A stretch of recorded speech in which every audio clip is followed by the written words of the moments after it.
આજે આપણે બધા ઉપસ્થિત થયા છીએ તો પ્રયત્ન કરશું કે એ નિમિત્તે કંઈક સમજી શકીએ. માતાઓ બહેનોને અનુરોધ છે કે ચાલુ કથામાં આગા પાછા ન થાય, એકા બીજી વાતો ન કરે.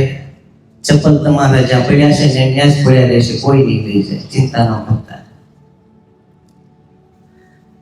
બીનય ઉપાસના દાસના નીપજે,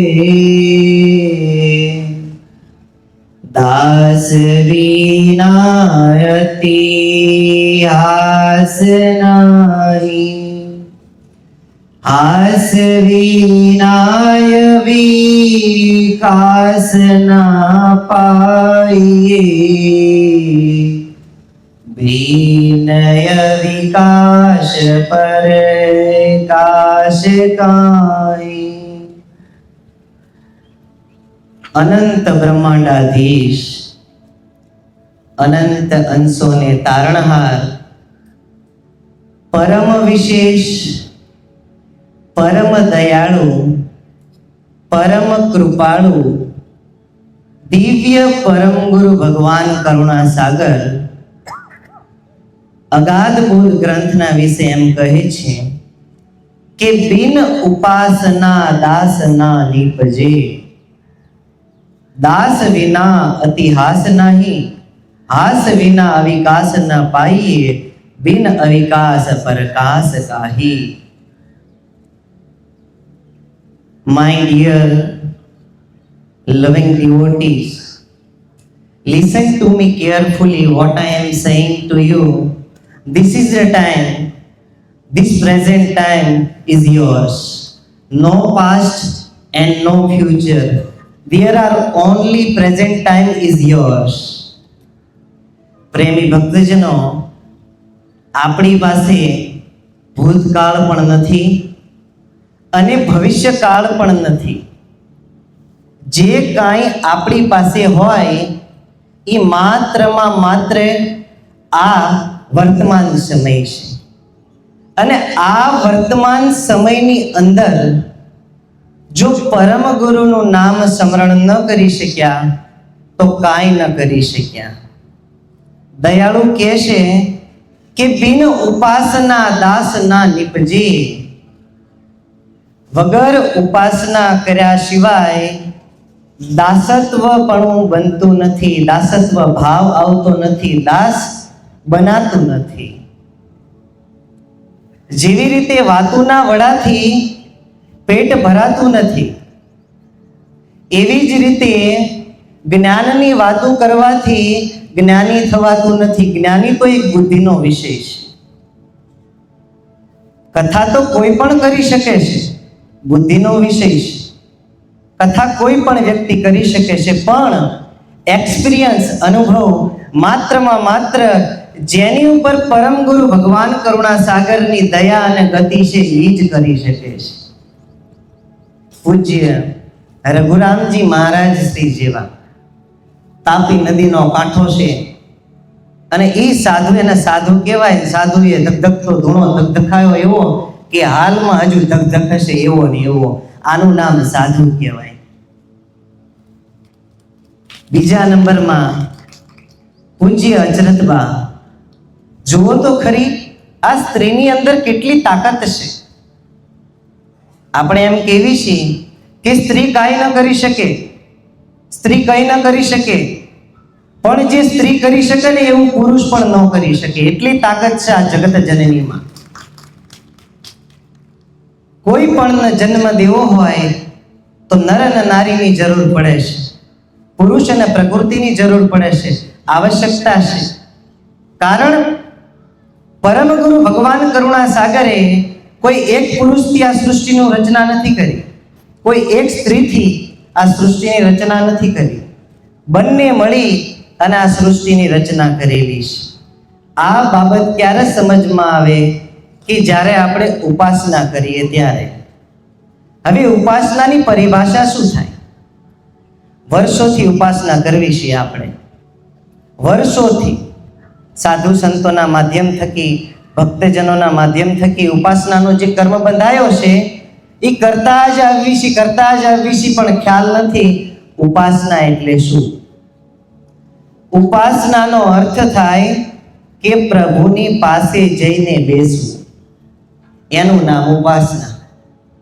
પ્રભુની પાસે જઈ અને બેસવું, અને પ્રભુની પાસે કેવી રીતે બેસવું એ આપણને આગળના સંતોએ, મહાત્માઓએ અને દિવ્ય પરમ ગુરુ ભગવાન કરુણા સાગરના ગ્રંથ વડે આપણને સમજવામાં આવે છે.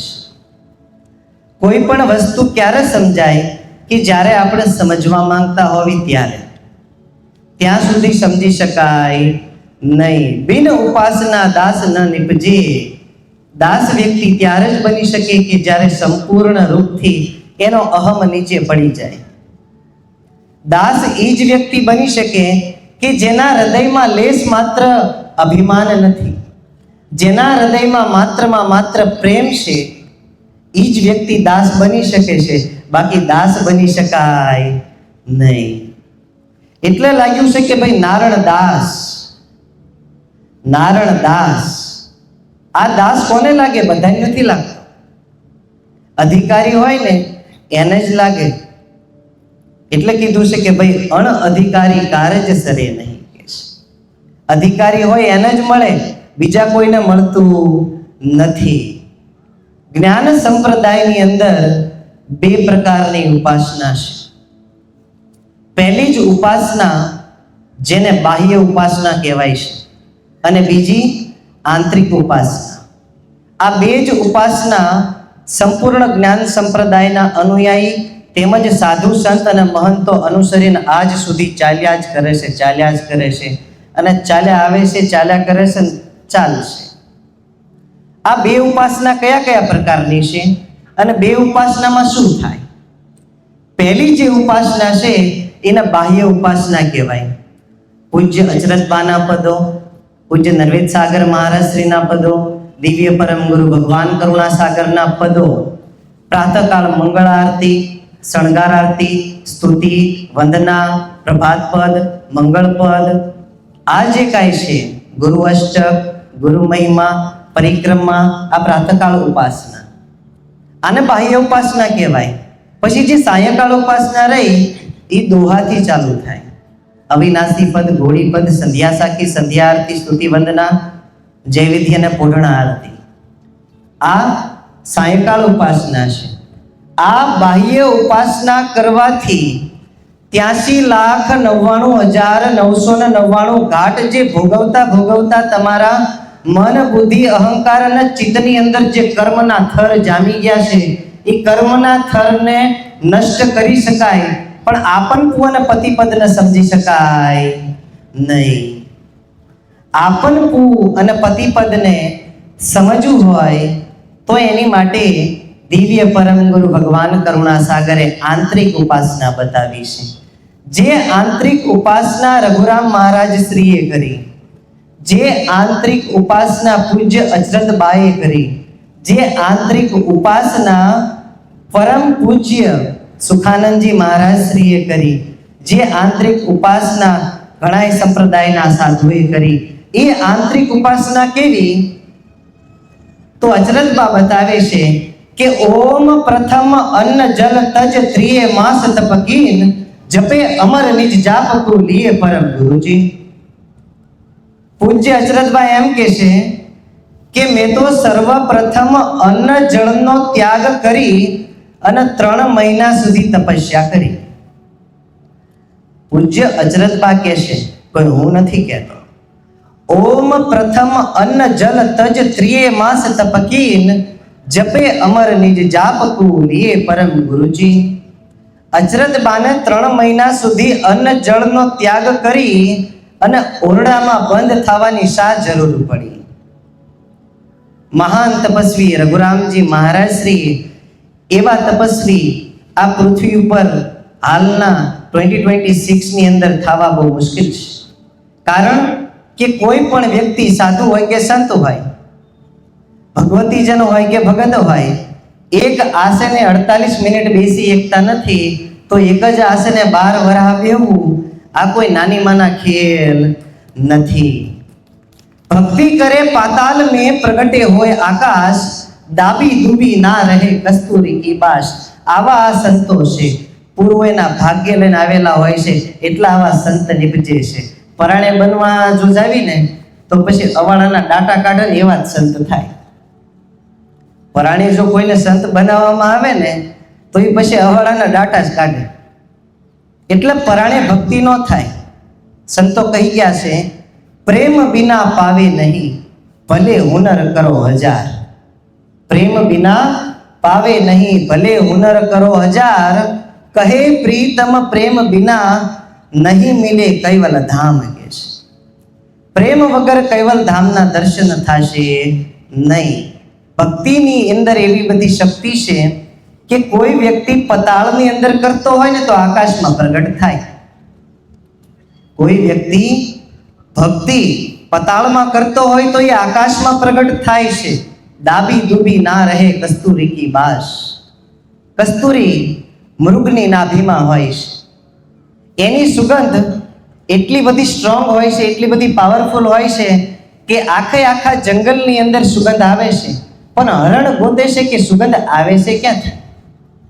ઝાડમાં ગોતે છે, પર્વતમાં ગોતે છે, પઠારમાં ગોતે છે, ઉપવનમાં ગોતે છે, પણ મૃગને ક્યાંય સુગંધ અનુભવાતી નથી. આવે છે, મહેસૂસ થાય છે, પણ ક્યાંથી આવે છે એનો બોધ નથી. સંતો વારંવાર કહી ગયા છે, આ જે કસ્તુરીનું દ્રષ્ટાંત વારંવાર દઈ ગયા છે. આ કસ્તુરી જેમ સુગંધ, જેવી રીતે મૃગની અંદર કસ્તુરીની સુગંધ આવે છે, એવી જ રીતે પ્રત્યેક નર નારીની અંદર કૈવલના ચેતનીય અંશની સુગંધ આવે છે, પણ કોઈને ખબર પડતી નથી. આ જે કૈવલનો અંશ છે એ છે તો શરીરમાં જ તે, પણ ફાફા મારવી છે ક્યાં છે? પ્રણવમાં છે, નચિતમાં છે, ઓમકારમાં છે, ઓહમમાં છે, સોહમમાં છે, સ્થૂળમાં છે, સૂક્ષ્મમાં છે, કારણમાં છે, મહાકારણમાં છે કે પરમ કારણમાં છે? અંદર છે કે બહાર છે? વાતું થાય છે પણ અનુભવ થતો નથી. આ કસ્તુરી રૂપે ચૈતન્ય અંશ શરીરની અંદર ગુપ્ત રૂપે રહેલો છે, પણ આજ સુધી દિવ્ય પરમ ગુરુ ભગવાન કરુણા સાગરના જ્ઞાન સિવાય કોઈ એની ખોજ કરી નથી. આ ખોજ કેવી રીતે થાય? જો અંદર બાજુ ચાલો ને તો ખોજ થાય. બહાર ગોતશો તો ક્યાંય નહીં મળે. જે કાંઈ છે એ અંદર છે, બહાર ક્યાંય નથી. તમે શું તો આ જગત છે, તમે નથી તો જગતનો કોઈ અર્થ નથી. હું કથા કરવા બેઠો હોય ને સાંભળનાર કોઈ ન હોય તો કથાનો કોઈ અર્થ નથી. સાંભળનાર બધાય બેઠા છે, પણ જો કોઈ કથાકાર ન હોય તો સાંભળવાનો કોઈ અર્થ નથી. સંતો વારંવાર કહી ગયા છે કે ભક્તિ કરે પતાલ મેં પ્રગટે હોય આકાશ, દાબી દૂબી ના રહે કસ્તુરી કી બાશ. આ જે કસ્તુરી ક્યાં છે? મૃગની નાભીમાં. કસ્તુરી કુંડલ બસે મૃગ ઢૂંઢે બન માહી, ऐसे घट घट कैवल बसे यह दुनिया जानत नहीं. प्रत्येक શરીરની અંદર કૈવલનો ચેતન્ય અંશ, પણ આ દુનિયા જાણતી નથી. કારણ કે બાહ્ય ઉપાસના માત્રથી આપનપુઅન પતિપદ સમજાતું નથી. એની માટે આંતરિક ઉપાસના કરવી પડશે. પરમ પૂજ્ય નરવેદ સાગર મહારાજ શ્રી એવા અમારા ગુરુજી પરમ પૂજ્ય કૃપાલદાસજી મહારાજ શ્રી અમને કહેતા વારંવાર કે નરવેદ સાગર મહારાજ શ્રી સુરકુવાના ભોયરામાં 6 મહિના સુધી ધ્યાન કરતા. તો નરવેદ સાગર મહારાજ તો સંપૂર્ણ અધિકારી હતા, તો 6 મહિના સુધી કરતા હતા હું અંદર? આપણે 6 મિનિટ ઓરડામાં બેસી શકતા નથી અને વાતું કૈવલ ધામની કરવી છે. 6 મિનિટ ઓરડામાં બેસી શકતા નથી અને વાતું ઠેઠ કૈવલ ધામની કરવી છે. વાતું કરેથી કૈવલ નહીં મળે, કાંઈક કરવાથી કૈવલ મળશે. વાતું કરેથી કૈવલ મળશે નહીં, કાંઈક કરવાથી કૈવલ મળશે. ઘણાને ફોર વ્હીલ અહીં આવડતી હશે. ફોર વ્હીલ ઘણા પ્રકારની આવે. મારુતિ સુઝુકી આવે, મર્સિડીઝ બેન્ચ આવે, ઇનોવા ક્રિસ્ટા આવે, અર્ટિકા આવે, અને સારામાં સારી મોંઘી ફોર વ્હીલ રહી ને એ રોલ્સ રોયસ આવે, કરોડોમાં કિંમત છે. હવે કોઈ પણ ગાડી હાંકવી હોય તો આપણને અનુભવ નથી, તો જે વ્યક્તિના અનુભવ છે એની પાસે જવું પડે કે કેવી રીતે ચાવી નાખવી અંદર, કેવી રીતે એક્સિલેટર આપવું, કેવી રીતે ક્લચ છોડવો, કેવી રીતે ક્યાં બ્રેક આવે, લેફ્ટ મિરરમાં જવું કે રાઈટ મિરરમાં જવું કે બેક મિરરમાં જવું. અને જેને ગાડી નથી આવડતી ને એના હાથમાં આપી દીધી હોય ચાલુ કરીને તો એ એક્સિડન્ટ જ કરે. પોતે તો જાય પણ બીજાને લઈ જાય. પોતે તો જે વ્યક્તિ જાય પણ બીજાને લઈ જાય. પરમ ગુરુ ભગવાન કરુણા સાગરનું કોઈ માન્યતા વાળું જ્ઞાન નથી. યાદ રાખજો વારંવાર આ એક વાત. પરમ ગુરુ ભગવાન કરુણા સાગર એમ નથી કહેતા કે મારા જ્ઞાનને માની લ્યો, મારા જ્ઞાનને સ્વીકાર કરી લ્યો. પણ દિવ્ય પરમ ગુરુ ભગવાન કરુણા સાગર એમ કહેશે કે જો સમજાય તો જ એને અનુસરો, જો સમજાય તો જ એને અનુભવ કરી અને જીવનમાં ઉતારો, પ્રયોગ કરો. પ્રયોગ દ્વારા જ તે તમને સીધા અનુભવની પ્રાપ્તિ થશે. Do experiment and found the theoretical experience in your life. There are no second way to walk, only one way, it's meditation. Meditation is only one way to walk. There are no two way, only one way. માત્રમાં માત્ર ધ્યાન એક જ માર્ગ છે, બીજો કોઈ માર્ગ હતોય નહીં, છે નહીં અને થાશે નહીં. ધ્યાન સિવાયની તમામ પ્રકારની જે બાબતો રહી એ મિથ્યા પ્રપંચ અને પાખંડ છે. પરમ ગુરુ ભગવાન કરુણા સાગર વારંવાર કહેશે, પરમ ગુરુ ભગવાન કરુણા સાગર 18 ગ્રંથની અંદર એક જ બાબત કહેશે કે જ્યાં સુધી તમે સ્વયંને નહીં સમજી શકો ત્યાં સુધી મને નહીં સમજી શકો. અને સ્વયંને સમજવા માટે માત્રમાં માત્ર નિજ લક્ષ્ય ભજન છે. પ્રભાત પદમાં દયાળુએ કીધું છે કે કહે કુવેર નિજ લક્ષ્ય ભજન વિના કોઈ નર જગ તમે હોય ના સુખી. સુખી તમે ધનથી નહીં થઈ શકો. ધ્યાનીના વ્યક્તિના હાથમાં જો ધન આવે તો એ સુખી થઈ શકે, પણ જે વ્યક્તિ ધ્યાની નથી એ સુખી નહીં થઈ શકે. એના હાથમાં ધન હશે પણ સુખ નહીં હોય. રૂપિયા, પૈસા, ધન, દોલત, વૈભવ, વિલાસ, કુટુંબ, કબીલા, મહેલ, અટારી, મેળી એ બધું તમારી પાસે હશે, પણ જો ધ્યાન નહીં હોય તો નિરાશ થશો, અચરત બાકી હશે. હું નથી કહેતો, જે વ્યક્તિને ધ્યાન નથી ને એ નિરાશ થશે. અચરતભાઈ એમ કીધું છે કે ગયા તેને સૌ ગાય છે, આગળના જે અવતાર આ બધાય ગ્રંથ સુણી અને ગુરુ થયા છે. ઉલજા જીવ અપાર, ઉલજા જીવ અપાર. પોતે કાંઈ સમજ ન હોય, પોતે અનુભવ ન હોય અને તમે જ્ઞાન કથો એટલે માર્ગ અવળો જ જશે. અને અવળા માર્ગ ઉપર તમે ચાલશો ને બીજાને ચલાવશો તો એના મોટા દોષી થશો, અપરાધી થશો. તમે ખોટા છો એ તમને ખબર છે, હું ખોટો છું એ મને ખબર છે. આપણને એમ લાગે છે કે આપણી વાત બીજા કોઈને ખબર પડવી જોઈએ નહીં, પણ આપણા બધાનો બાપ જોવે છે. યાર ગમે એટલી ચાલાકી કરી લ્યો પણ તમે એને ધોકો દઈ શકશો નહીં. ગમે એટલી હોશિયારી કરી લ્યો પણ એને તમે દગો દઈ શકશો નહીં. જગતની અંદર બે વસ્તુને તમે દગો નહીં દઈ શકો. જગતની અંદર બે વસ્તુને તમે છેતરી નહીં શકો. પહેલી જ વસ્તુ છે મૃત્યુ. મૃત્યુ એને તમે દગો નહીં દઈ શકો. અને બીજું આપણને બધાયને બનાવનાર, આપણા બધાયના ઓનર, જે સૃષ્ટિના જગત નિયંતા છે, અનંત બ્રહ્માંડાધીશ કરતાપતિ, સાચા સર્જનાર જે માલિક છે, આ બે વસ્તુને તમે દગો નહીં દઈ શકો. બીજા બધાને દગો દઈ શકશો. સજ્જન હશે તો સંતને દગો દઈ દેશે, સંત હશે તો સજ્જનને દગો દઈ દેશે, પણ મૃત્યુ અને સર્જનહાર આ બે મુદ્દા એવા છે કે જેને દગો દઈ શકાશે નહીં. એટલે કહેશે કે બિન ઉપાસના દાસના નિપજે, દાસ વિના ઇતિહાસ નહીં. વગર ઉપાસનાએ તમને કાંઈ સમજાશે નહીં. જે આંતરિક ઉપાસના છે એ સમજ્યા સિવાય પ્રકાશ ઉત્પન્ન થશે નહીં, પ્રકાશનો અનુભવ થશે નહીં. પરમ ગુરુ ભગવાન કરુણા સાગરે અગાધ બોધ ગ્રંથની અંદર, પંચમ સ્વસંવેદની અંદર બહુ જટિલ સંત સાધુ વૈરાગી ભક્તજનો બધાની માટે 2 ધ્યાનની વિધિ બતાવીશ. એક ધ્યાનની વિધિ અગાધ બોધ ગ્રંથની અંદર છે અને બીજી ધ્યાનની વિધિ પંચમ સ્વસમ વેદની અંદર છે. આજે આપણે પહેલી ધ્યાનની વિધિની વાત કરશું કે જે અગાધ બોધ ગ્રંથની અંદર દિવ્ય પરમ ગુરુ ભગવાન કરુણા સાગરે આપણને બતાવીશ.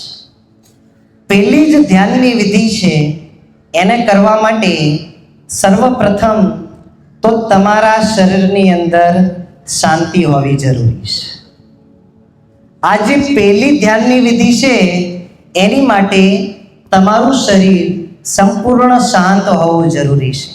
અને જો શાંત શરીર ન હોય તો કપાલભાતિ કરવી, અનુલોમ વિલોમ કરવું. કપાલભાતિ, અનુલોમ વિલોમ અને ભસ્ત્રિકા, આ 3 પ્રાણાયામ એવા છે કે તમારા શરીરની અંદર જે નકારાત્મક ઉર્જા છે, જે નેગેટિવ એનર્જી છે, એ કપાલભાતિ, અનુલોમ વિલોમ અને ભસ્ત્રિકા આ 3 એવા ઇન્ડક્ટર છે કે તમારા શરીરને એવો કમાન્ડ આપે છે કે શરીરની અંદર એક ન્યૂ ઉર્જા જનરેટ થાય છે, ન્યૂ એનર્જી બોર્ન થાય છે પ્રતિ સેકન્ડ, પ્રતિ પળ. કપાલભાતિ, અનુલોમ વિલોમ અને ભસ્ત્રિકા આ 5 મિનિટ કરવું. જોજો બેનો અહીં સુરતની અંદર ગરબા રાસ તો બહુ થતા હશે, એમાં ગરબાય રમતા હશે અને ટીટોળો લેતા હશે.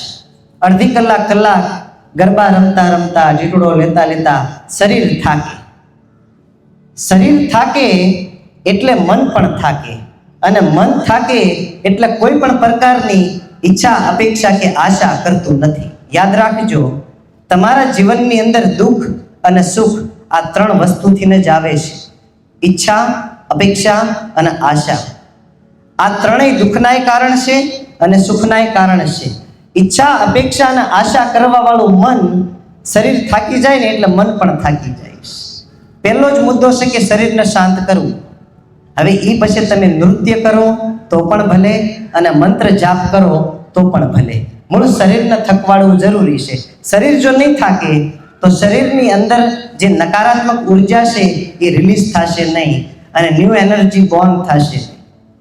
જો નકારાત્મક ઉર્જા બહાર નહીં નીકળે તો જાતના વિચાર આવશે.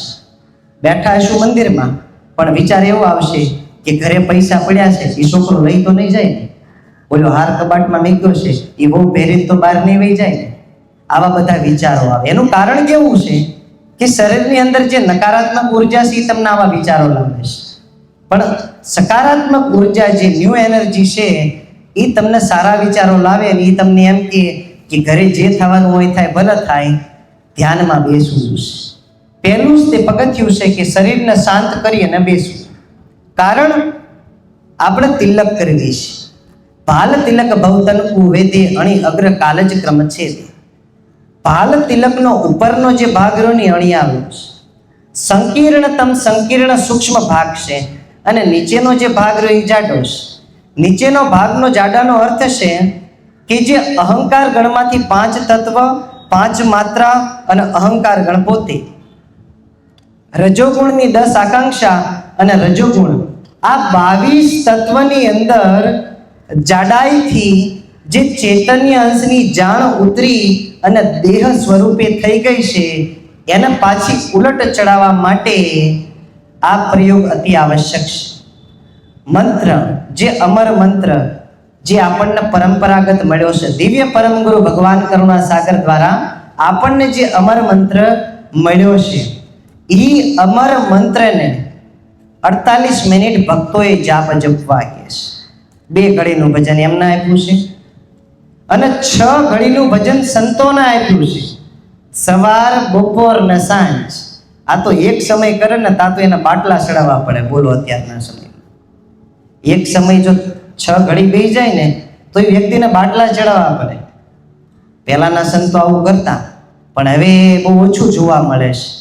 બધાયમાં, સંતોમાંય, ભક્તોમાંય અને બધાયમાં. કારણ જે રોગ થયો છે એની જડીબુટી આ એક માત્ર છે. બીજી કોઈ ટેમ્પરરી જડીબુટીનો જો ઉપયોગ કરશો તો રોગ પાછો થશે, પણ આ પરમાનન્ટ જડીબુટી છે ધ્યાન. આ પરમાનન્ટ જડીબુટી એવી છે કે તમારા શરીરની અંદર કામ, ક્રોધ, મોહ, મદ અને માયા આ પાંચેયના બીજગને બળી અને ભસ્મીભૂત કરી નાખે એવી તાકાત આ અમર મંત્રની અંદર છે. પણ જપે ને તો નકર નહીં. જે જપે ને એની માટે છે. એટલે સર્વપ્રથમ કોઈ સામાન્ય આસન હોય, ઊનનું હોય તો વધારે સારું. આસન એવું જોવી કે જે જમીન અને શરીરની વચ્ચે અંતર રાખે. રઘુરામજી મહારાજશ્રીએ ડુંગરમાં ધ્યાન કર્યું હતું.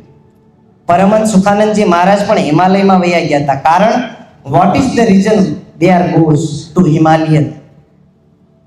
હું લેવા ગયા હિમાલયની અંદર ગયા, હું લેવા એક જ કારણ કે શરીર અને જમીનની જેટલી ઊંચાઈ હશે, અંતર હશે, એટલું ગુરુત્વાકર્ષણ બળ શરીરને પ્રભાવિત નહીં કરે. કારણ કે તમારું અને મારું આ શરીર નીકળ્યું છે આ પૃથ્વીથી નથી. એટલે પૃથ્વી આપણા શરીરને આકર્ષિત કરે છે, એટ્રેક્ટ કરે છે. એટલે શરીરની અંદર જે જાણ છે એ શરીરની અંદર વ્યાપક રૂપે રહી ગઈ છે, એની ઉર્ધ્વગતિ થતી નથી. જ્ઞાન અને વિજ્ઞાન બંનેને સાથે લઈને ચાલશો તો જ પરમ ગુરુનું જ્ઞાન સમજાશે, નકર નહીં સમજાય. જ્ઞાન અને વિજ્ઞાન બંને મુદ્દા સમજવા જરૂરી છે. વિજ્ઞાન નહીં સમજવું જરૂરી છે અને જ્ઞાન નહીં સમજવું જરૂરી છે. ત્યારબાદ જમીન અને તમારા શરીરની વચ્ચે જેટલો અંતર હશે એટલી સરળતા અનુભવાશે સાધનામાં બેસવા માટે.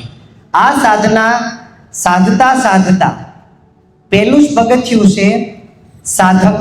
સર્વપ્રથમ તો સાધક બનવું બહુ જરૂરી છે. તમારી સાધક પ્રવૃત્તિ એવી હોવી જોઈએ કે સાધનાના ચરમ સીમા પર આવી શકે.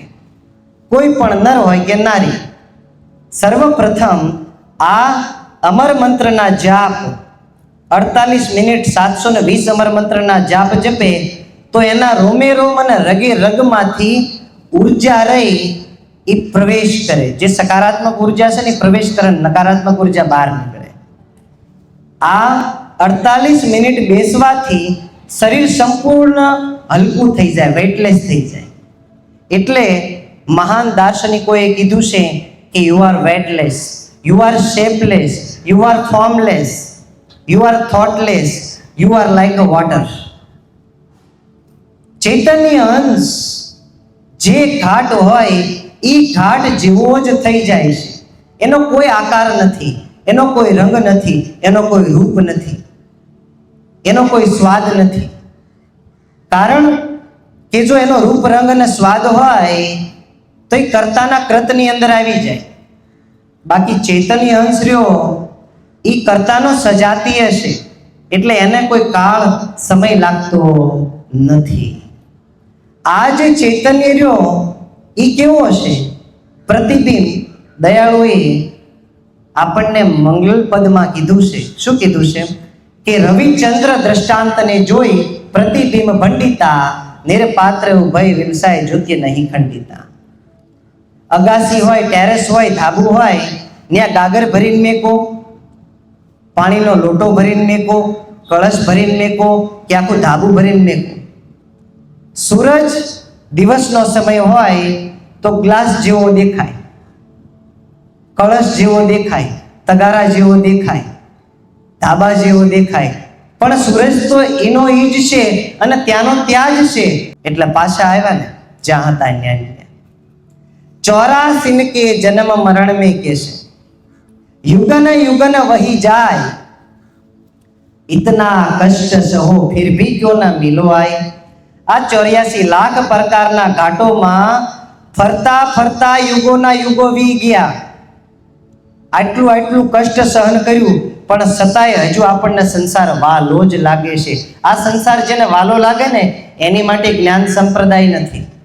સાધુ હોય કે સંત હોય, ભક્ત હોય કે કોઈ પણ હોય, જેને સંસાર વાલો લાગ્યો છે એ વ્યક્તિ માટે ધ્યાન ભજન નથી. પણ જે વ્યક્તિએ નક્કી કર્યું છે કે ક્યાંક જાણવું છે, જેને નક્કી કરી લીધું છે કે જ્યાં સુધી જ્ઞાન ઉપલબ્ધ ન થાય ત્યાં સુધી અર્થી ઉઠવા દેવી નથી. અર્થીનો અર્થ થાય, અમારા સોરઠી ભાષામાં એના ઠાઠડી કહેવામાં આવે. આ ઠાઠડી ત્યાં સુધી બાંધવા નથી દેવી જ્યાં સુધી સંપૂર્ણ જ્ઞાન પ્રાપ્ત ન થાય ને ત્યાં સુધી. હવે આવો નિશ્ચય અચરતબાએ કર્યો હતો કે મરી જાઉં તો મરી જાઉં, પ્રાણ ત્યાગી જાઉં તો પ્રાણ ત્યાગી દઉં, પણ જ્યાં સુધી અનુભવ ન થાય ત્યાં સુધી ઊભું થવું નથી. આવો હઠ હોવો જરૂરી છે. તો જ પરમ ગુરુનું જ્ઞાન સમજાય, તો જ આપનકું સમજાય, તો જ પતિપદ સમજાય. બાકી સમજાય એવું નથી. બાકી આ પરમ ગુરુનું જ્ઞાન સમજાય એવું નથી. શાંત થઈ અને બેઠા ધીરજથી અમર મંત્રના જાપ એક દિવસ સવાર સાંજ 2 ટાઈમ કન્ટિન્યુઅસલી. આ જગતની અંદર 3 પ્રકારના પંથો છે. એક હઠ યોગ, બીજું રાજયોગ અને ત્રીજું પરમ ગુરુ ભગવાન કરુણા સાગરનું જ્ઞાન. હઠ યોગની અંદર આસનથી ઉર્ધ્વગતિ કરાવવામાં આવે છે. આસન 84 પ્રકારના છે. હઠ યોગની અંદર આસન દ્વારા ઉર્ધ્વગતિ કરાવવામાં આવે છે. કોઈ પણ સંપ્રદાય હોય, પંચદશનામ જૂના અખાડા હોય, રામને માનવાવાળા હોય, કૃષ્ણને માનવાવાળા હોય, કોઈ પણ હોય, 33 કરોડ દેવી દેવતાઓ હોય, 4 વેદ, 6 શાસ્ત્ર, 18 પુરાણ, 9 વ્યાકરણ, 12 મહાવાક્ય, 23 સિદ્ધિ, 64 કળાઓ, 9 નિધિઓ, આ બધું 5000 પ્રકારની ભાષાઓ 205 દેશની અંદર બોલી જાય છે. 800 કરોડ મનુષ્ય, એકંદરે સરવાળે મનુષ્ય જ તે. શ્વાસ બધાને નાકથી જ લેવો પડે. એવું નથી કે બ્રાહ્મણ હોય તો કાનથી શ્વાસ લે, ક્ષત્રિય હોય તો આંખથી શ્વાસ લે, વૈશ્ય હોય તો મુખેથી શ્વાસ લે, શૂદ્ર હોય તો પગથી શ્વાસ લે. બ્રાહ્મણ હોય, વૈશ્ય હોય, શૂદ્ર હોય કે કોઈ પણ હોય, 18 પ્રકારના વર્ણ હોય.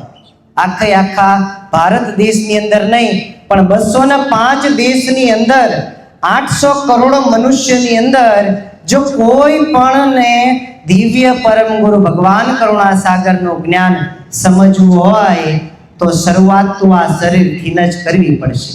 પછી હિન્દુ હોય કે મુસ્લિમ, શીખ હોય કે ઈસાઈ, યહૂદી હોય કે પછી બીજા કોઈ ધર્મગુરુઓ હોય, કોઈ પણ હોય, પરમ ગુરુને સમજવા હોય, કર્તાને સમજવા હોય, સકર્તાપતિનું જ્ઞાન જેમ છે તેમ અનુભવવું હોય તો શરૂઆત તો આ શરીરથી જ કરવી પડશે.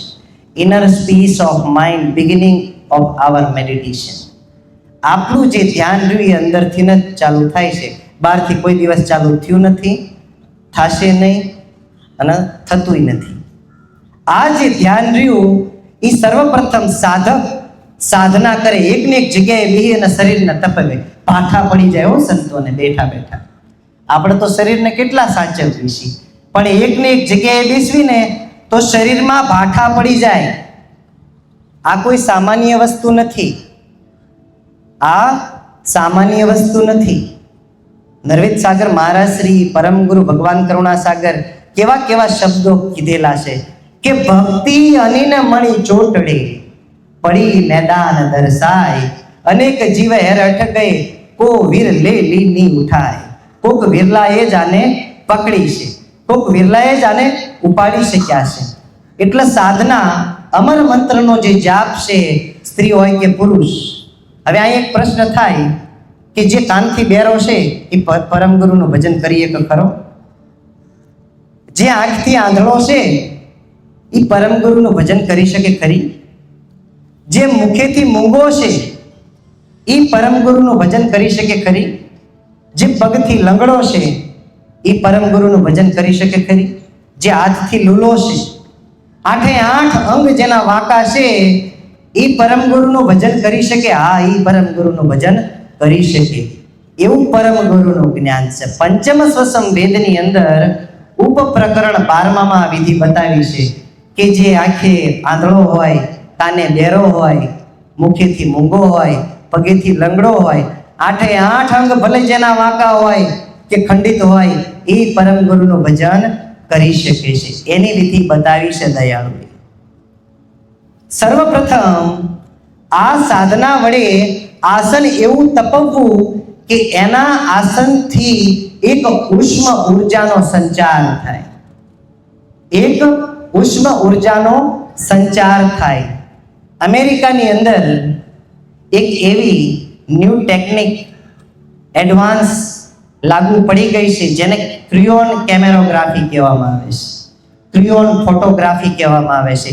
આ ક્રિયોન ફોટોગ્રાફીના માધ્યમ થકી અમેરિકાના વૈજ્ઞાનિકોએ શરીરની અંદર જે ઉર્જા રહેલી એ જેનો ઓરા કહેવાય છે, જેના આભામંડળ કહેવાય છે, એ વ્યક્તિનું ફોટોમાં કેપ્ચર થઈ શકે છે. આટલી બધી ઉન્નત તકનિક મનુષ્યએ કરેલી છે. આ ક્યારે આપણને અનુભવાય? આ ઓરા પરમગુરુ ભગવાન કરુણા સાગરની પાછળ, એમના મસ્તકની પાછળ ચક્ર બનાવવામાં આવે છે 7 રંગના. કોઈ દેવી દેવતા હોય, બ્રહ્મા વિષ્ણુ મહેશ હોય, એમના મસ્તકની પાછળ પણ ચક્ર બનાવવામાં આવે છે. પણ એ ચક્ર તો ખરા જ તે, પણ શરીરના રોમે રોમ અને રગે રગથી ઓરા, એ આભા મંડળ પ્રવાહિત થાય છે. ક્યારે? કે જ્યારે તપસ્યા કરી હોય તપસ્વી જેમ, ત્યારે, નકર નહીં હો. જ્યારે સુખાનંદજી મહારાજશ્રી જેવા અનુભવી થયા હોય ત્યારે, નરવિદ સાગર મહારાજશ્રી જેવા અભ્યાસી થયા હોય ત્યારે, અચરજબા જેવા અભ્યાસી થયા હોય ત્યારે આ શરીરની અંદર અમર મંત્ર થકી આ ઓરા જનરેટ થાય છે અને એ ઓરા અમુક અમુક દિવ્ય પુરુષોને દેખાય છે. આ આભા મંડળ તમારી એટલી બધી વ્યાપક બનશે કે તમારી આજુબાજુમાં 10 કિલોમીટર સુધીને પ્રભાવિત કરી શકશે. જેવી રીતે સિંહ ગર્જના કરે એટલે 8 કિલોમીટર સુધી સંભળાય છે, એવી જ રીતે પ્રત્યેક સાધકના શરીરની અંદર જો એને સાધના કરી હોય તો એ સાધનાના માધ્યમ થકી શરીરની બહાર 10 કિલોમીટર સુધી એ આભા મંડળની અનુભૂતિ શાંતિ રૂપે અનુભવાય છે. કોઈ પણ વ્યક્તિ, નર હોય કે નારી, સાધક બને ત્યારબાદ આસન લગાડે. આસન ન લગાડે, કોઈને કમરમાં દુખાવો હોય, કોઈ બેહીનો એકતા હોય તો એ હુતા હુતાઈ કરી શકે છે. જેને સંપૂર્ણ શાંતિ કહેવામાં આવે છે, જેને મહાપરિનિર્વાણ કહેવામાં આવે છે, એ જગ્યાએ દીવોય હોતો નથી, કે જ્યોત પણ હોતી નથી, કે તેલો પણ હોતું નથી, કે કોળિયું પણ હોતું નથી. જે અલ્પ છે એ મહદમાં મળવાની વાત છે. જે અંશ છે એ અંશને અંશીનો અનુભવની આ વાત છે. આ વાત નથી, માત્રમાં માત્ર અનુભવ છે. કરો તો પ્રાપ્ત થાય, નકર કાંઈ પ્રાપ્ત થાય નહીં. કરે એને મળે, બીજા કોઈને મળતું નથી. ગણતરી તો બધાય ના આવે, ઇકાઈ, દાઈ, સેંકડા, હજાર, 10,000, લાખ, 10 લાખ, કરોડ, 10 કરોડ, ખર્વ, 10 ખર્વ, નિખર્વ, અંત્યાન, મધ્યાન, મહામધ્યાન, કેટલી કેટલી ગણતરી આવડે છે. પણ મહારાષ્ટ્રી ખિસ્સામાં હાથ નાખે તો રૂપિયો ન નીકળે. આવું જ્ઞાન કાંઈ કામનું નથી. દયાળુ કહેશે, ઉધાર કે મોક્ષ में गाफल को पतियाय, वेता सो विन में नहीं जब लग हाल न पाए. આ પરમ ગુરુનો અનુભવ આપણે બોલ બોલ કરી દઈશું. તમારો કે મારો અનુભવ કાંઈ નથી. પરમ ગુરુનો અનુભવ પરમ ગુરુએ કીધો છે ચોપાઈના માધ્યમમાં. હવે એને આપણે કથવીશી, પણ આપણે પોતાનો સેલ્ફ એક્સપિરિયન્સ બિલકુલ નહીં. એ ક્યારે કરશો? આજે નહીં તો ક્યારેય નહીં. આજ નહીં થાય તો ક્યારેય નહીં થાય. અમર મંત્રના જાપની અંદર 720 પ્રકારની ડિફરન્ટ ફ્રીક્વન્સીસ. દિલ્હીની અંદર એક લેબ છે અને લેબની અંદર એક વૈજ્ઞાનિક છે. એ વૈજ્ઞાનિક સાથે મારો પરિચય છે. મેં વાત કરી, મેં કીધું જ્ઞાન સંપ્રદાયની અંદર એક મંત્ર છે, અમર મંત્ર છે, ગુપ્ત રહસ્યમય છે. કોઈ ગુરુમુખી હોય એને જ આપવામાં આવે છે, બીજા કોઈને આપવામાં પણ નથી આવતો, અને સાર્વજનિકમાં બોલવામાં પણ નથી આવતો. એટલી મહત્વતા છે આ અમર મંત્રની. મારે મેં કીધું આની ઉપર એક પ્રયોગ કરવો છે, તો એના મારા શરીરની અંદર ઘણા ખરા ઇક્વિપમેન્ટ લગાડ્યા, ઘણી ખરી આધુનિક તકનિક દ્વારા. પણ એક શરત મેં કીધું, આ મંત્ર તમે નહીં સાંભળવાનો, તમારે નહીં સાંભળવાનો. ફ્રીક્વન્સી કેટલી એની અંદર રિલીઝ થાય છે એ મને કહેજો. મેં એ જગ્યાએ 3 કલાક અમર મંત્રના જાપ જપ્યા હતા. એ જપતા એની અંદર 720 પ્રકારની જુદી જુદી વાઇબ્રેશન અને ફ્રીક્વન્સી રિલીઝ થાય છે. એ આપણને અનુભવાતી નથી. એ ફ્રીક્વન્સીસના કારણે, એ વાઇબ્રેશનના કારણે આપણા શરીરની અંદર જે જીવદશા છે, દયાળુ કહે છે ને કે જીવદશા વર્તત જુગરીતિ અલગ રહે તજી દિન સે પ્રીતિ. આ જે જીવદશા રહી એ અમર મંત્રના માધ્યમ થકી દૂર થઈ શકે છે. અમર મંત્રના માધ્યમ થકી આપન પુનઃ પણ જાણી શકાય છે અને અમર મંત્રના માધ્યમ થકી પતિપદને પણ જાણી શકાય છે. કોઈ પણ એવી વસ્તુ અધૂરી નથી રહેતી કે જે અમર મંત્રથી ન જાણી શકાય. આ દુનિયાની અંદર 112 પ્રકારની ધ્યાનની વિધિ છે. આ દુનિયાની અંદર, આ વિશ્વની અંદર 112 પ્રકારની ધ્યાનની વિધિ છે. એમાં શિવજીએ વિજ્ઞાન ભૈરવ તંત્રની અંદર સતીને 112 પ્રકારની ધ્યાનની વિધિ કીધી છે. એ શિરગુણ અને નિર્ગુણના સંતો ધ્યાનની વિધિ કરે છે.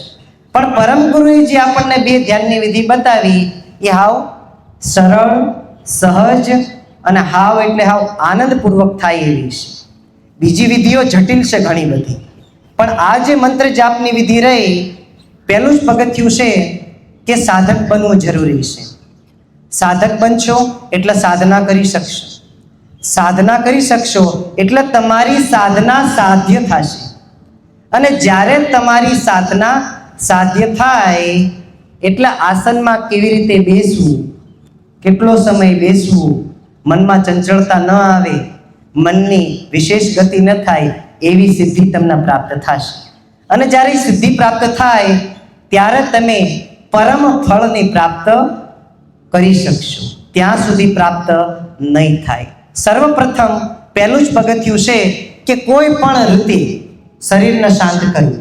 First step is total relaxed body. આપણા આ શરીરને શાંત કરવું. શરીર શાંત થશે તો શરીર શાંત થતા થતા સહજા સહેજ શ્વાસ પણ ધીમે ધીમે ધીમે ધીમે મંદ પડશે. હવે જ્યારે શ્વાસ ધીરે ધીરે ધીરે ધીરે મંદ પડે એટલે શ્વાસની અંદર રહેલા સંપૂર્ણ તત્વો પણ ધીરે ધીરે ધીરે ધીરે મંદ પડશે. તત્વ મંદ પડે એટલે મન પણ મંદ પડે. સર્વપ્રથમ શરીર શાંત થાય, ત્યારબાદ શ્વાસ ધીમે ધીમે મંદ પડે, પછી શાંત થાય અને ત્યારબાદ મન પણ શાંત થઈ જાય. હવે ચૈતન્ય અંશને આ શરીરની અંદર કિલોલ કરવા માટે, પદાર્થ ભોગવવા માટે કોઈ પણ પકડવા જેવી વસ્તુ રહે નહીં. એટલે ચૈતન્ય અંશની જાણ જ્યાંથી આવી હતી ત્યાં ધીમે ધીમે ધીમે ધીમે ધીમે પરત પાછી જાય. આસ્તે આસ્તે આસ્તે આસ્તે ધીરે ધીરે પરત પાછી જાય. ત્યારે તમારા હૃદયની અંદરથી પ્રેમના પુષ્પ ખીલેશે.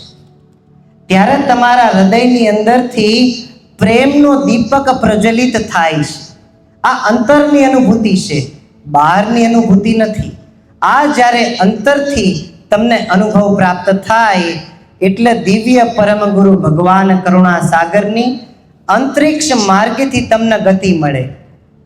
અને આ જ્યારે ગતિ મળે એટલે તમને સમજાય કે આપન શું છે અને પતિપદ શું છે. તમને સમજાય, બીજા કોઈને સમજાય નહીં. તમે તમારા માતા પિતા હોય, તમારા ભાઈ બહેન હોય, તમારા કાકા કુટુંબ હોય, તમારા મામા મોસાળ હોય, સાસુ સસરા હોય, કોઈ પણ હોય, તમને જે વસ્તુ સમજાણી એ માત્રમાં માત્ર તમને જ સમજાણી. તમે બીજાને માર્ગ બતાવી શકો, બાકી એવો અનુભવ કરાવી શકો નહીં. મારા પહોંચવાથી તમારું પહોંચવાનું નહીં થાય. મેં જોયું છે, હું પહોંચ્યો છું એટલે મેં જોયું છે. તમે પહોંચશો તો તમે જોશો. તમારા પહોંચવાથી મારું પહોંચવાનું નહીં થાય અને મારા પહોંચવાથી તમારું પહોંચવાનું નહીં થાય. એટલે જ બુદ્ધે કીધું છે કે અપો દીપો ભવે, સ્વયંનો દીપક સ્વયં જ પ્રજ્વલિત કરો. દિવ્ય પરમ ગુરુ ભગવાન કરુણા સાગરની અસીમ કૃપા છે, અસીમ કરુણા છે. એટલે જ તે આપણને આ મનુષ્ય દેહ મળ્યો છે. બધાને મનુષ્ય દેહ નથી મળતો. એટલે દયાળુએ કીધું છે, પૂર્ણ ભાગ્ય મનુષા તન પાયા, જાકુ ઈચ્છત સુરી નરદેવરાયા.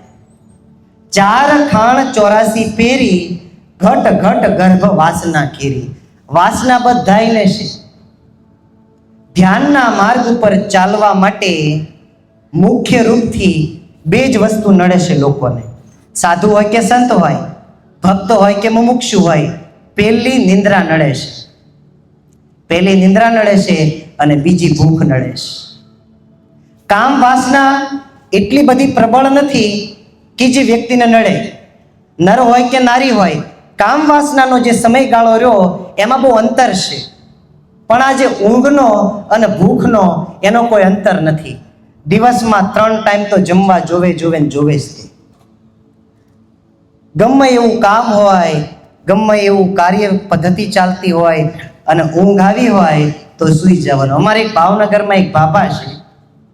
એ બાબા એવી એની ઊંઘ છે. એકવાર મેં એને પૂછ્યું, મેં કીધું ભગત તમે આટલું બધું કેમ ઊંઘો છો? તા કે બાપુ ઊંઘ તો આવે જ તેને કે છે. મેં કીધું તમને ભગવાન દર્શન દેવા આવ્યા હોય તો તમે કેમ કરો? તા કે ભગવાનને કહી દઉં કે મારી ઊંઘ પૂરી થાય ને પછી આવજો. ત્યાં સુધી આવતા આવી આ ઊંઘ છે. કે છે ને કે ભાઈ ભૂખ ન ગણે ટાઢો ટુકડો અને ઊંઘ ન ગણે ઉકળો. એટલે ભૂખ અને ઊંઘ, સૂવું અને ખાવું, આમાં સમ્યકતા હોવી જરૂરી છે. આ 2 વસ્તુમાં સમ્યકતા બહુ અતિ આવશ્યક છે. અને આમાં સમ્યકતા નહીં હોય તો સત્યની નજીક નહીં જઈ શકાય. કે છે ને કે ભાઈ બુझ ગઈ બતિયા, ખૂટ ગયા તેલ. કે છે દીવો જ્યારે ઉલાય ક્યારે ઉલાય કે જ્યારે એની અંદરથી તેલ ખત્મ થાય ત્યારે. હવે તેલ રૂપી કર્મ છે. આપણા શરીરની અંદર જ્યાં સુધી કર્મ હશે ત્યાં સુધી શરીર રૂપ દીવો પ્રજ્વલિત રહેશે. બાકી જ્યારે કર્મ પૂરું થાય છે ત્યારે શરીર પણ નષ્ટ પામે છે. આ કર્મ જ્યારે પૂરું થાય ત્યારે સંપૂર્ણ શરીરની અવધિનો અંત આવી જાય છે. પણ ખાવાની કળા તમે શીખી લીધી છે. ભોજન કેવી રીતે જમવું એની કળા પણ શીખી લીધી છે. કેવી રીતે પૈસા કમાવવા એની પણ કળા તમે શીખી લીધી છે. કેવી રીતે નાહવું, કેવી રીતે ધોવું, ક્યાં શું, બધી કળા શીખી લીધી છે. પણ એક જ કળા શીખવાની બાકી છે. ઇટ્સ કોલ્ડ ડેથ, મૃત્યુ. આ મૃત્યુની કળા જેને આવડી ગઈ એ મહાપરિનિર્વાણ એનું થાય, બાકી બીજા કોઈનું થાય નહીં. આવ્યા છે, આવતા રહેશે અને આવતા હતા. આ જે મહાપરિનિર્વાણ છે, ટોટલ યુનિવર્સ સાયલેન્સનેસ જેને કહેવામાં આવે છે, કે જે કોઈ પણ જગ્યાએથી તરંગ નીકળતી નથી. મેલ હોય કે ફિમેલ હોય, કોઈ પણ હોય, સંપૂર્ણ રૂપથી શરીરમાં તરંગ શાંત થઈ જાય છે. એનું નામ જ તે મહાન પરિનિર્વાણ. એને જ તે પરમ ગુરુ ભગવાન કરુણા સાગરે કૈવલ મોક્ષ કીધો છે. સંતો પણ કહી ગયા છે, કૈવલ લક્ષ્ય નહીં કોઈને કહેશે, પડ્યા કાલને પાસ. આ જે કૈવલ લક્ષ્ય રહ્યો એ કોઈને નથી. જેને છે એના અનુભવ છે. અને જે પહોંચાશે એ જૂજ પહોંચાશે. એના નામની ધજાયું ફરકે છે. ધૂપ ધજા અને શ્રીફળના ચડે છે, વાવટા ફરકે છે. ક્યારે ફરકે છે? કે જ્યારે પ્રાપ્ત કર્યું. સાધુ આ વસ્તુ કરી શકે છે. કોઈ એવા ભગવતીજન હોય એ કરી શકે છે. જે સાધક છે એ આ મુદ્દો પ્રાપ્ત કરી શકે છે. બધાય પ્રાપ્ત કરી શકતા નથી. કારણ એક જ છે કે પ્રેમ હોવો જરૂરી છે. અને પ્રેમ જ્યાં સુધી નહીં હોય ત્યાં સુધી પહોંચી શકાશે નહીં. મંત્ર જાપ થકી તમને ધીમે ધીમે જેમ મંત્રના જાપ જપશો એમ સર્વપ્રથમ તો તમારી ઊંઘ ઓછી થઈ જશે. જે 10 કલાક તમે ઊંઘતા હશો એ 8 કલાકમાં ઊંઘ પૂરી થઈ જશે. 8 કલાક ઊંઘતા હશો તો 6 કલાકમાં ઊંઘ પૂરી થઈ જશે. અને 6 કલાક ઊંઘતા હશો તો 3 કલાકમાં ઊંઘ પૂરી થઈ જશે. 3 કલાક ઊંઘતા હશો તો 1.5 કલાકમાં ઊંઘ પૂરી થઈ જશે. એમ ધીમે શરીરમાં ઊંઘ જેવું કાંઈ નહીં હોય. આનું નામ જાગ્રત પુરુષ. સસ્સા સપનું સૌ સંસાર, ભર નિંદ્રામાં અજ્ઞાન અપાર કિસ. આ અત્યારે હું કથા કરી રહ્યો છું અને તમે બધાય કથા સાંભળો છો. આ એક સપનું જ છે, આ એક સપનું જ છે. અત્યારે કોઈ વ્યક્તિની જાગૃત અવસ્થા નથી. યાદ રાખજો આ વાત. સસ્સા સપનું સૌ સંસાર, ભર નિંદ્રામાં અજ્ઞાન અપાર. શુદ્ધ જાગ્રત અવસ્થા કોને કહેવાય? શુદ્ધ જાગ્રત અવસ્થા ચૈતન્ય અંશ જ્યારે નિજ સ્વરૂપ થયો હોય અને પોતાની નિજાનંદની અંદર રહેતો હોય, આને જાગ્રત અવસ્થા કહેવાય. બાકી આ સપન અવસ્થા જ કહેવાય. એક દ્રષ્ટાંત છે. એક સાધુ હતા, નાની એમથી કુટિયા હતી. કુટિયામાં બેસી અને ધ્યાન ભજન કરતા. એ સમયે ગેસ કે આવી કોઈ પાઇપલાઇન નથી ગેસની કે લાઇટર મારી અને અગ્નિ પ્રજ્વલિત થાય. લાકડા લેવા જવું પડતું. નદીના કાંઠે સાધુ છાપરી બનાવીને બેઠેલા. બપોરનો સમય. સાધુને ભાવ થયો કે લાવો રાત્રિના લાકડા ભેગા કરી લઈએ, અને લાકડા ભેગા કરી લઈએ તો રાત નીકળશે, બાકી રાત નીકળશે નહીં. સાધુ નક્કી કર્યું કે સ્નાન કરતા આવી અને લાકડા પણ કાપતા આવી. નદીના કાંઠે પેલા લાકડા ભેગા કરી લીધા, પછી સ્નાન કરી લીધું અને લાકડાનો ભારો બાંધી અને ધીમે ધીમે ધીમે ધીમે સાધુ કુટિયા બાજુ જઈ રહ્યા છે. ન્યા એવામાં એક નાર આવે છે અને સાધુની ઉપર હિંસક હુમલો કરે છે. હવે નાર આવતાની સાથે હિંસક હુમલો કરે છે અને હિંસક હુમલામાં સાધુ એને લાકડી મારે છે, પણ છતાંય નાર પાછો પડતો નથી. અને અંતતઃ જમણા હાથની તર્જની આંગળીમાં બટકું ભરી અને કડી જાય છે અને સાધુની આંગળી તોડી નાખે છે અને ખાઈ જાય છે. સાધુની બૂમ પડી જાય છે અને આ બાજુ સાધુનું સપનું પૂરું થાય છે. સાધુની બૂમ પડી જાય છે અને આ બાજુ સાધુનું સપનું પૂરું થાય છે અને જોવે છે કે મારી આંગળી તો જેમ છે તેમ જ છે, કાંઈ ફેર પડ્યો નથી. એવી જ રીતે તમારી અને મારી આ સ્વપ્ન અવસ્થા જ છે. આ કોઈ જાગ્રત અવસ્થા છે નહીં. જાગ્રત અવસ્થા કોને કહેવાય? કે જ્યારે પોતે ચૈતન્ય અંશ પોતાના નિજ સ્વરૂપે થઈ અને દિવ્ય દ્રષ્ટિએ સંપૂર્ણ યુનિવર્સને એની દિવ્ય દ્રષ્ટિથી જોવે, એનું નામ જાગ્રત અવસ્થા. આ જાગ્રત અવસ્થા ખરી, પણ આને સંપૂર્ણ જ્ઞાન કહેવાય નહીં. આ બે ભાન અવસ્થા છે. પણ અમર મંત્ર રૂપ જો કોઈ જડી સદગુરુ આપણને આપે તો જ તે આ સ્વપ્ન અવસ્થા રૂપ તૂટે એવું છે, બાકી તૂટે એવું છે નહીં. અત્યાર સુધી પ્રેમ અને ભાવથી મારી વાત સાંભળવા માટે તમારા બધાયથી હું ખૂબ અનુગ્રહિત છું. તમારા બધાયના હૃદયની અંદર બિરાજમાન પરમાત્માને મારા પ્રણામ. શ્રીમંત કરુણા સાગર ભગવાન કી જય. સદગુરુ દેવ કી